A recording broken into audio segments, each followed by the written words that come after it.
The Lightning Thief, Chapter 19. We find out the truth. Sort of. Imagine the largest concert crowd you've ever seen, a football field packed with 1 million fans. Now imagine a field 1 million times that big, packed with people, and imagine the electricity has gone out, and there is no noise, no light, no beach ball bouncing around over the crowd. Something tragic has happened backstage. Whispering masses of people are just milling around in the shadows, waiting for a concert that will never start. If you can picture that, you have a pretty good idea what the fields of asphodel look like. The black grass has been trampled by eons of dead feet. A warm, moist wind blew like the breath of a swamp. Black trees, Grover told me they were poplars, grew in clumps here and there. The cavern ceiling was so high above us it might have been a bank of storm clouds, except for the stalactites, which glowed faint gray and looked wickedly pointed. I tried not to imagine they'd fall on us at any moment, but dotted around the fields were several that had fallen and impaled themselves in the black grass. I guess the dead didn't have to worry about little hazards like being speared by stalactites the size of booster rockets. Annabeth, Grover, and I tried to blend into the crowd, keeping an eye out for security ghouls. I couldn't help looking for familiar faces among the spirits of asphodel, but the dead are hard to look at. Their faces shimmer. They all look slightly angry or confused. They will come up to you and speak, but their voices sound like chatter, like bats twittering. Once they realize you can't understand them, they frown and move away. The dead aren't scary, they're just sad. We crept along, following the line of new arrivals that snaked from the main gates toward a black-tented pavilion with a banner that read, "Judgments for Elysium and eternal damnation. Welcome, newly deceased." On the back of the tent came two much smaller lines. To the left, spirits flanked by security ghouls were marched down a rocky path toward the fields of punishment, which glowed and smoked in the distance. A vast, cracked wasteland with rivers of lava and minefields and miles of barbed wire separating the different torture areas. Even from far away, I could see people being chased by hellhounds, burned at the stake, forced to run naked through cactus patches, or listen to opera music. I could just make out a tiny hill with the ant-sized figures of Sisyphus struggling to move his boulder to the top. And I saw worse tortures too, things I don't want to describe. The line coming from the right side of the Judgment Pavilion was much better. This one led down toward a small valley surrounded by walls, a gated community, which seemed to be the only happy part of the underworld. Beyond the security gate were neighborhoods of beautiful houses from every time period in history, Roman villas and medieval castles and Victorian mansions. Silver and gold flowers bloomed on the lawns. The grass rippled in rainbow colors. I could hear laughter and smell barbecue cooking. Elysium. In the middle of that valley was a glittering blue lake with 3 small islands like a vacation resort in the Bahamas. The Isles of the Blessed for people who had chosen to be reborn 3 times and 3 times achieved Elysium. Immediately I knew that's where I wanted to go when I died. "That's what it's all about," Annabeth said, like she was reading my thoughts. "That's the place for heroes." But I thought of how few people there were in Elysium, how tiny it was compared to the fields of asphodel or even the fields of punishment. So few people did good in their lives. It was depressing. We left the Judgment Pavilion and moved deeper into the asphodel fields. It got darker. The colors faded from our clothes. The crowds of chattering spirits began to thin. After a few miles of walking, we began to hear a familiar screech in the distance. Looming on the horizon was a palace of glittering black obsidian. Above the parapets swirled 3 dark bat-like creatures, the Furies. I got the feeling they were waiting for us. "I suppose it's too late to turn back," Grover said wistfully. "We'll be okay," I tried to sound confident. "Maybe we should search some of the other places first," Grover suggested. "Like Elysium, for instance." "Come on, goat boy." Annabeth grabbed his arm. Grover yelped. His sneakers sprouted wings and his legs shot forward, pulling him away from Annabeth. He landed flat on his back in the grass. "Grover," Annabeth chided. "Stop messing around." "But I didn't," he yelped again. His shoes were flapping like crazy now. They levitated off the ground and started dragging him away from us.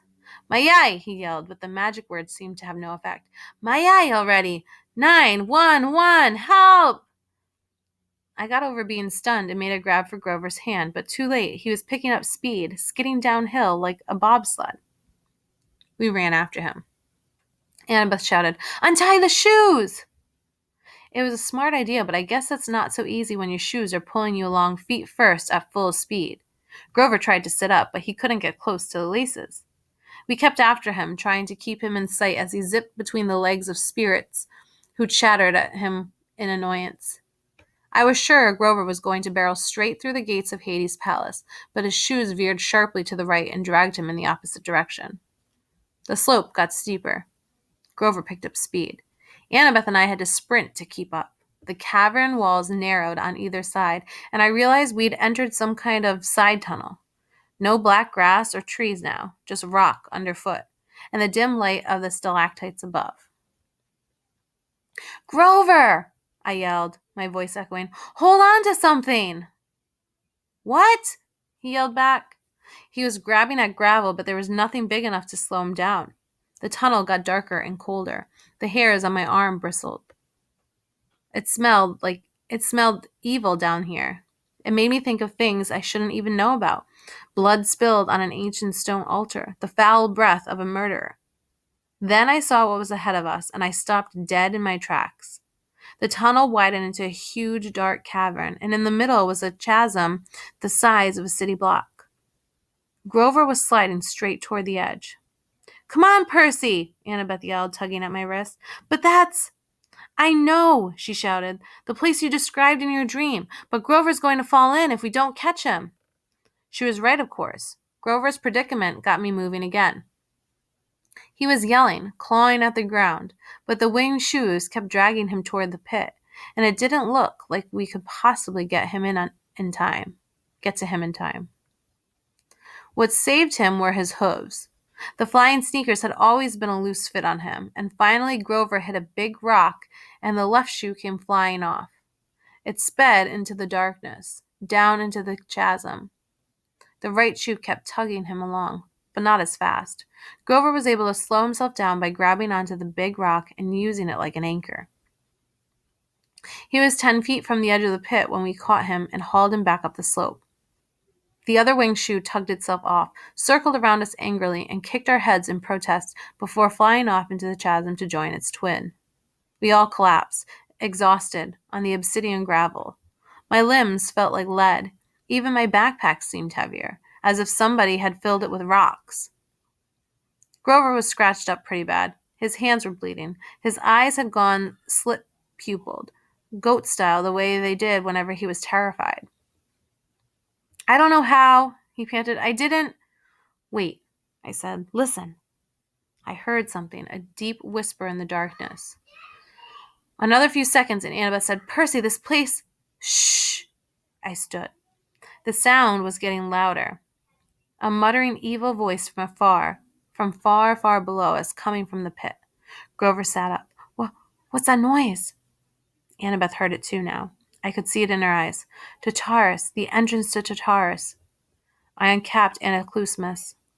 The bronze sword expanded, gleaming into the darkness, and the evil voice seemed to falter, just for a moment, before resuming its chant. I could almost make out words now, ancient words, older even than Greek. As if— "Magic," I said. "We have to get out of here," Annabeth said. Together, we dragged Grover to his hooves and started back up the tunnel. My legs wouldn't move fast enough. My backpack weighed me down. The voice got louder and angrier behind us, and we broke into a run. Not a moment too soon. A cold blast of wind pulled at our backs, as if the entire pit were inhaling. For a terrifying moment, I lost ground. My feet slipped in the gravel. If we'd been any closer to the edge, we would have been sucked in. We kept struggling forward and finally reached the top of the tunnel, where the cavern widened out into the fields of asphodel. The wind died. A wail of outrage echoed from deep in the tunnel. Something was not happy we'd gotten away. What was that? Grover panted when we collapsed in the relative safety of a black poplar grove. One of Hades' pets? Annabeth and I looked at each other. I could tell she was nursing an idea, probably the same one she'd gotten during the taxi ride to LA, but she was too scared to share it. That was enough to terrify me. I capped my sword, put the pen back in my pocket. Let's keep going. I looked at Grover. Can you walk? He swallowed. Yeah, sure. I never liked those shoes anyway. He tried to sound brave about it, but he was trembling as badly as Annabeth and I were. Whatever was in that pit was nobody's pet. It was unspeakably old and powerful. Even Echidna hadn't given me that feeling. I was almost relieved to turn my back on that tunnel and head toward the palace of Hades. Almost. The Furies circled the parapets, high in the gloom. The outer walls of the fortress glittered back, and the 2-story tall bronze gates stood wide open. Up close, I saw that the engravings on the gates were scenes of death. Some were from modern times, an atomic bomb exploding over a city, a trench filled with gas masks wearing soldiers, a line of African famine victims waiting with empty bowls, but all of them looked as if they had been etched into the bronze thousands of years ago. I wondered if I was looking at prophecies that had come true. Inside the courtyard was the strangest garden I'd ever seen. Multicolored mushrooms, poisonous shrubs, and weird luminous plants grew without sunlight. Precious jewels made up for the lack of flowers. Piles of rubies as big as my fist. Clumps of raw diamonds. Standing here and there, like frozen party guests, were Medusa's garden statues, petrified children, satyrs, and centaurs, all smiling grotesquely. In the center of the garden was an orchard of pomegranate trees, their orange blooms neon bright in the dark. The garden of Persephone, Annabeth said. Keep walking. I understood why she wanted to move on. The tart smell of those pomegranates was almost overwhelming. I had a sudden desire to eat them, but then I remembered the story of Persephone. One bite of underworld food, and we would never be able to leave. I pulled Grover away to keep him from picking a big, juicy one. We walked up the steps of the palace between black columns, through a black marble portico, and into the house of Hades. The entry hall had a polished bronze floor, which seemed to boil in the reflected torchlight. There was no ceiling, just a cavern roof, far above. I guess I never had to worry about rain down here. Every side doorway was guarded by a skeleton in military gear. Some wore Greek armor, some British redcoat uniforms, some camouflage with tattered American flags on the shoulders. They carried spears or muskets or M16s. None of them bothered us, but their hollow eye sockets followed us as we walked down the hall, toward the big set of doors at the opposite end. 2 U.S. Marine skeletons guarded the doors. They grinned down at us, rocket-propelled grenade launchers held across their chests. You know, Grover mumbled, I bet Hades doesn't have trouble with door-to-door salesmen. My backpack weighed a ton now. I couldn't figure out why. I wanted to open it, check to see if I had somehow picked up a stray bowling ball, but this wasn't the time. Well, guys, I said, I suppose we should... Knock? A hot wind blew down the corridor, and the doors swung open. The guards stepped aside.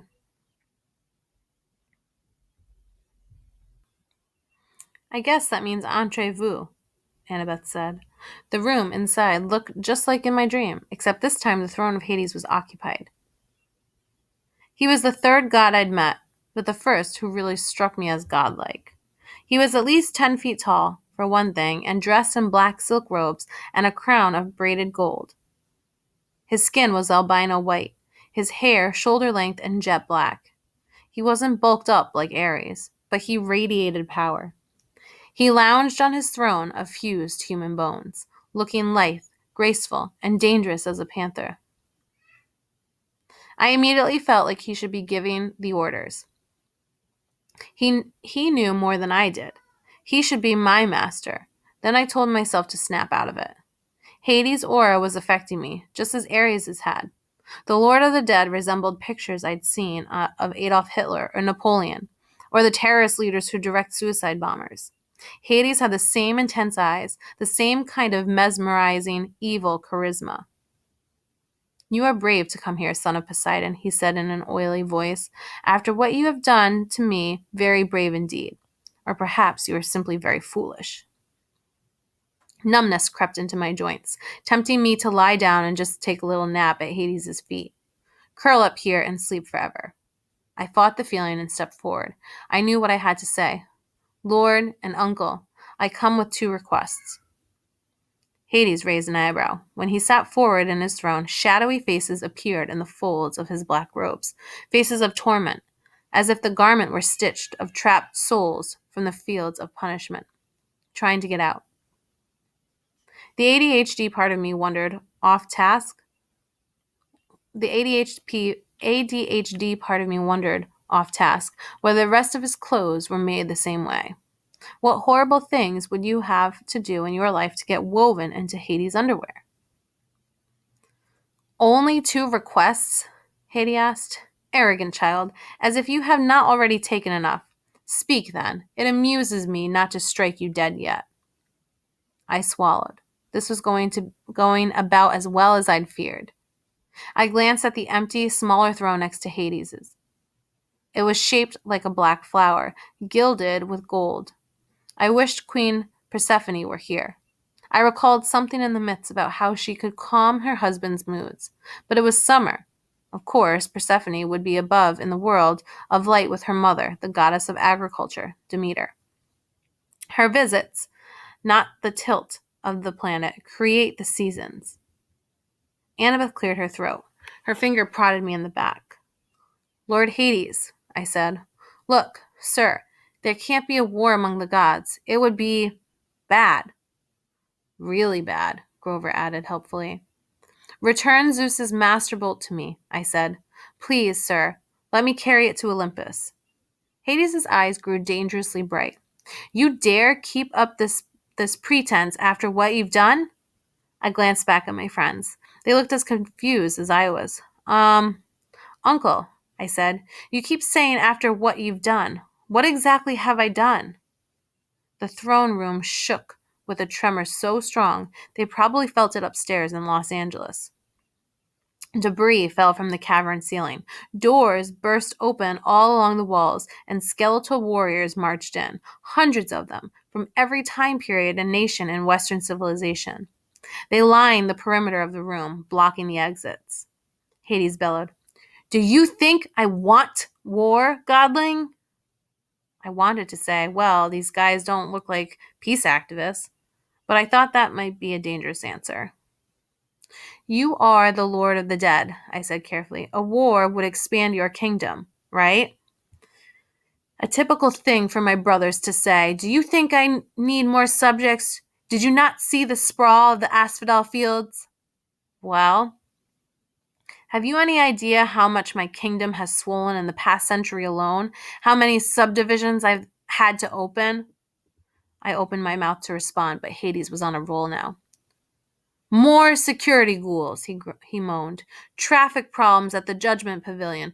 Double overtime for the staff. I used to be a rich god, Percy Jackson. I control all the precious metals under the earth. But my expenses. Charon wants a pay raise, I blurted, just remembering the fact. As soon as I said it, I wish I could sew up my mouth. Don't get me started on Charon, Hades yelled. He's been impossible ever since he discovered Italian suits. Problems everywhere, and I've got to handle all of them personally. The commute time alone from the palace to the gates is enough to drive me insane. And the dead just keep arriving. No, Godling, I need no help getting subjects. I did not ask for this war.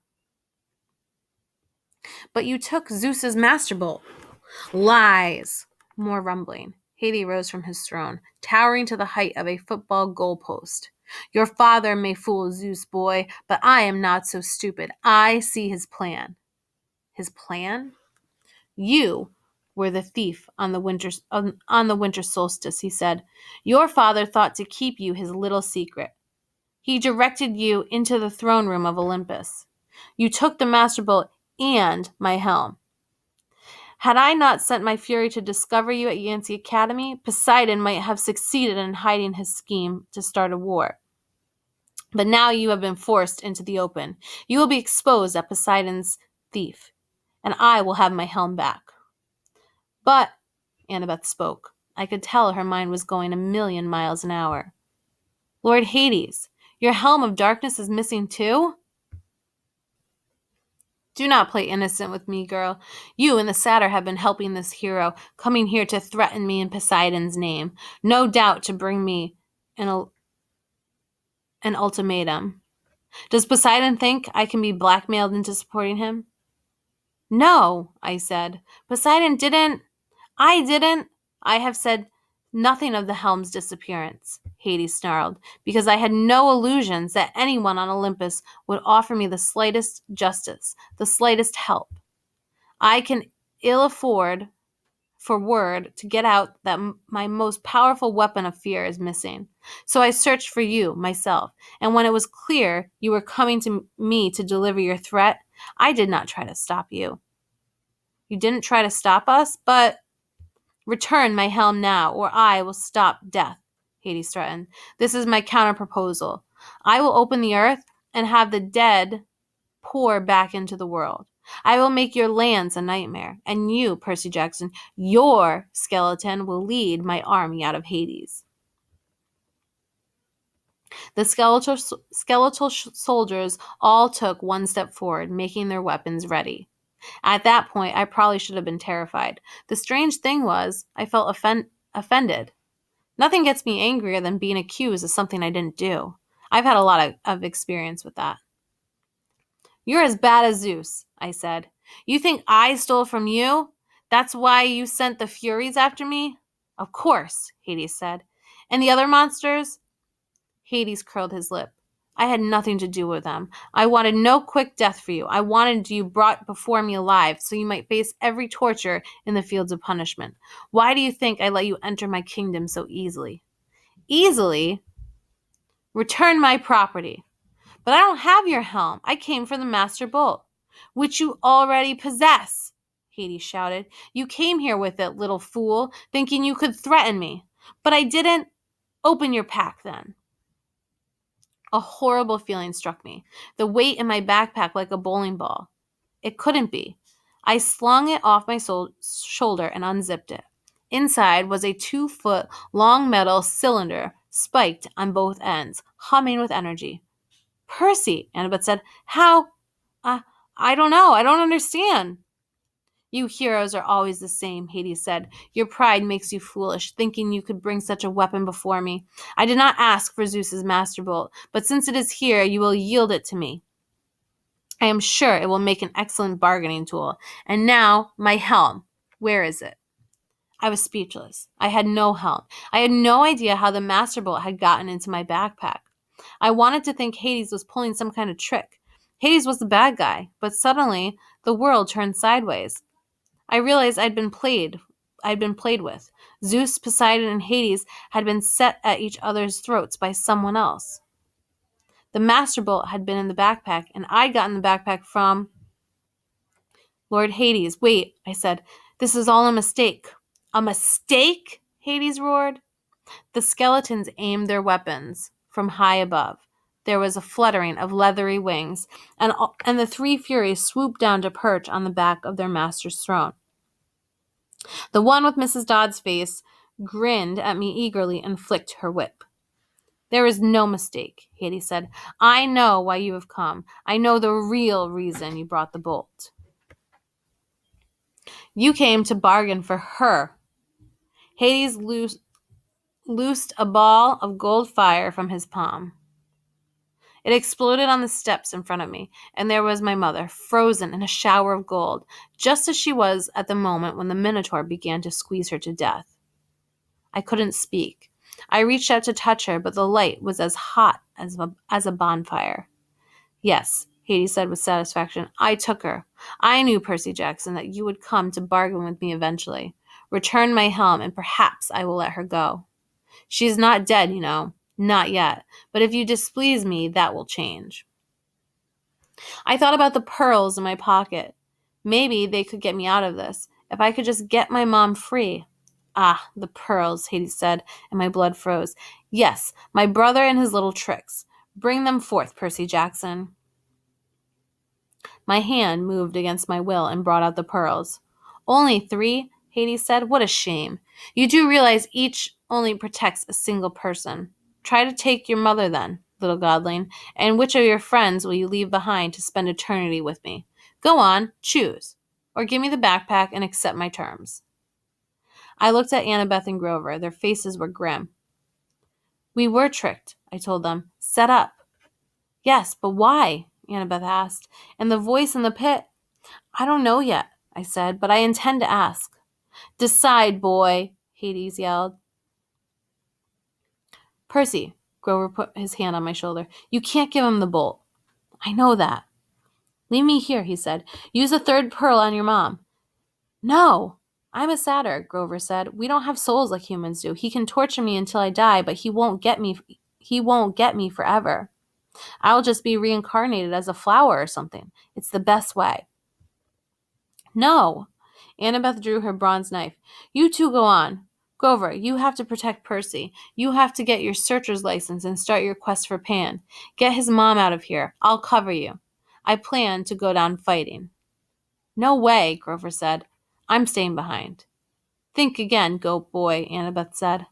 Stop it, both of you. I felt like my heart was being ripped in two.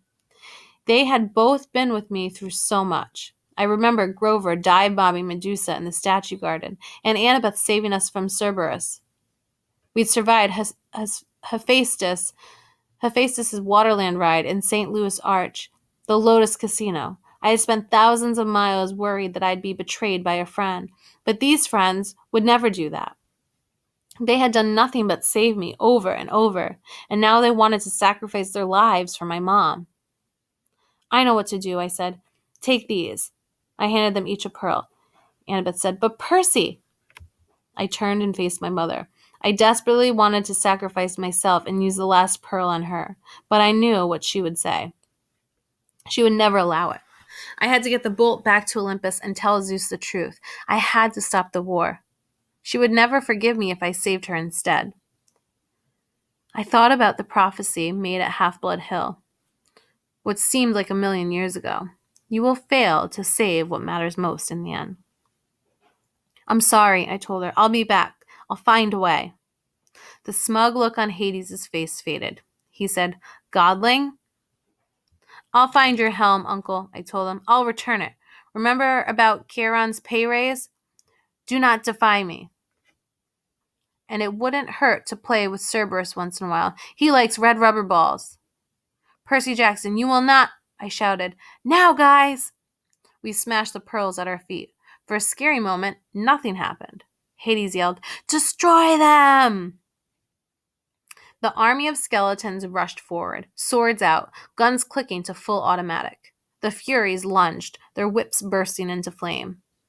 Just as the skeletons opened fire, the pearl fragments at my feet exploded with a burst of green light and a gust of fresh sea wind.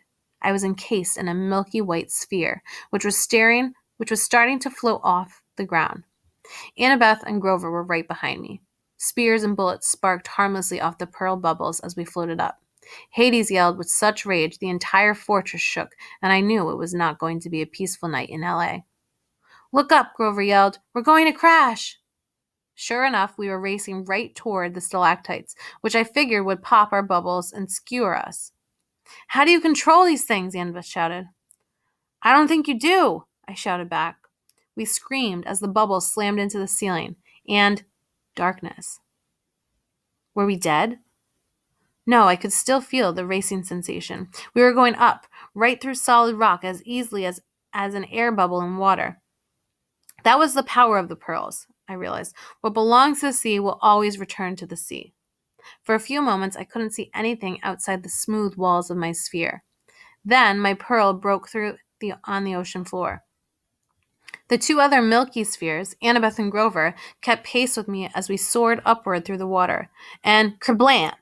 We exploded on the surface in the middle of Santa Monica Bay, knocking a surfer off his board with an indignant, "Dude!" I grabbed Grover and hauled him over to a life buoy. I called Annabeth and dragged her over too. A curious shark was circling us, a great white about 11 feet long. I said, "Beat it." The shark turned and raced away. The surfer screamed something about bad mushrooms and paddled away as fast as he could. Somehow I knew what time it was. Early morning, June 21st, the day of the summer solstice.